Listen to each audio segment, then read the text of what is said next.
Hello again, YouTube. We are back on FreeCodeCamp doing JavaScript algos and data structures. We are in the regular expressions course, and we are on challenge 12 of 33. So today, we're going to match characters that occur one or more times. Okay, so sometimes we need to match a character or group of characters that occur one or more times in a row. This means it occurs at least once and may be repeated. You can use the plus sign character, literally a plus sign, to check if that's the case. Remember, the character or pattern has to be present consecutively. That is the character that has to repeat after the other, okay? So for example, this expression, so A plus within the expression, and then G for the flag, this would find one match in the string ABC and would return array with a string of A inside of it, because the plus sign would find a single match. But in AABC, you would get an array with AA in a string. Okay, so if that didn't make sense or if I read that poorly, essentially what you do is you put the character that you're looking for and then a plus sign, and they said G, of course, because you want to grab all instances, so globally. And all it's going to do is go over the string that you're matching, and if it finds one of them, it's going to add it to an array.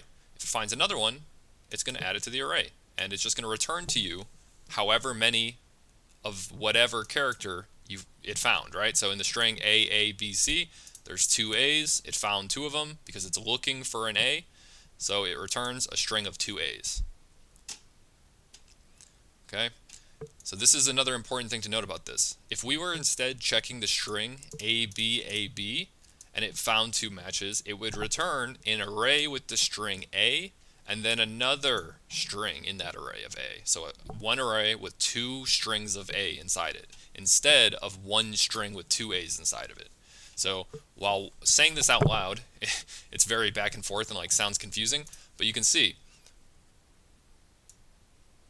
when they're consecutive, it pairs them together.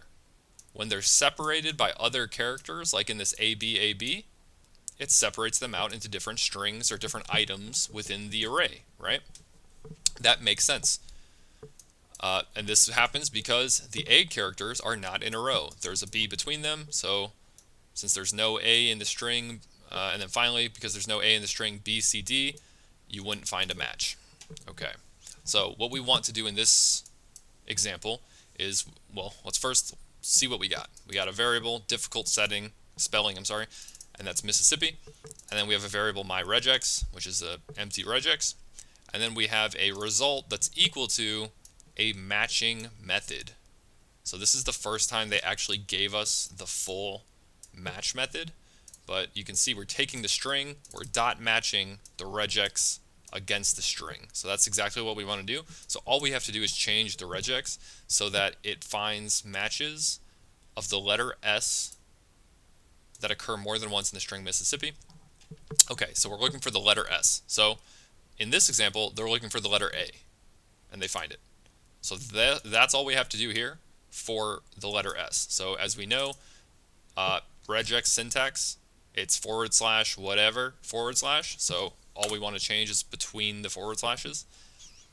And what are we looking for? Well, they were looking for an A, we're looking for an S. So let's just plug an S in there. And then we want to find all the instances of S, right? We want to find not just the first one, but the second one, these two, and so on and so forth if there were more. So now we know we can do that with the plus character. So S plus, so find all the S's and make sure to tell it find all of them globally throughout the string, not just the first one. So now we run it, that's all we should have to do. And once my mouse wakes back up, there we go, I can show you console.log result, and this is going to be two different SS pairs, and sure enough, two different SS pairs, because once again, when there's no let's look at this example, when there's no space between the matched characters, so there's no space between the A's, they get input into the array the same way. When there is a space between the A's, or in this case the S's, like ABAB, you would return them in different items, so two different strings, because that's how they appeared. So naturally, you can imagine if I had another S at the end of Mississippi's, we would just get that one independently.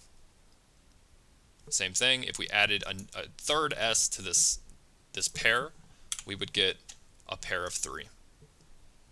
A group of 3, rather. So that's all we had to do for this one. I hope that made sense. This is not going to pass now because I changed Mississippi. So there we go. If that helped, please leave a comment, please leave a like. If you have any questions, please feel free to leave a comment, and I will do my absolute best to get back to you as soon as possible. But besides that, guys, I hope to see you in the next lesson. Please leave a like, comment, and subscribe. Thanks.